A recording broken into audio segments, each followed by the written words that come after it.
Mga kapuso, dalan kag indi relocation ang ginasinggitan sa mga residente sa Barangay Cochero Molo matapos nga ginpakudalan sang tag-iya ang bahin sang ila alagyan. Ini ang gintutukan ni John Sala. Sa nagligad, mahimo pa nga makatakla sa pader ang mga residente nga kaangay nga natrap sa Zone 3 Barangay Cochero Molo. Apang ginpabutangan na sang atop sang tag-iya sang dutang hagdanan nga ginasakaan sa mga residente.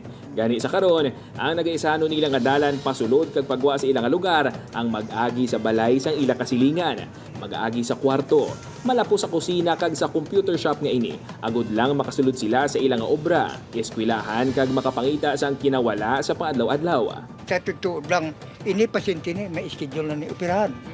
Kaya hindi gid kami da kagwa kay ginatupan naman nila. Kagang akon mga apo nag-eskwela pa sa subong.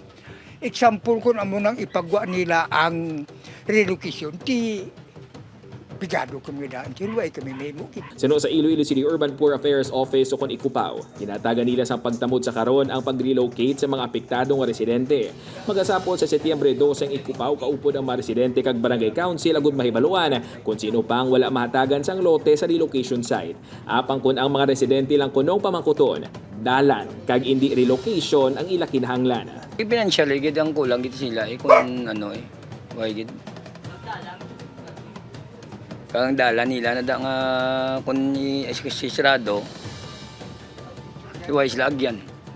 Sang ilang mga gamit kung nilocate sila. Right of way ang among ginapangayo, hindi relocation. Kay wala man kami ginapahalin mo. Ano yung labot sa lingon, ang Ikupaw dyan, nagaduso sa among pahalinon kami sa duta. Sino sa mga residente, plano nila nga istoryahon na lang ang iban nga mga pamalay sa lugar kung sarang sila nga mahatagan sang right of way.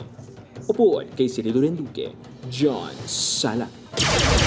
1 Western Visayas.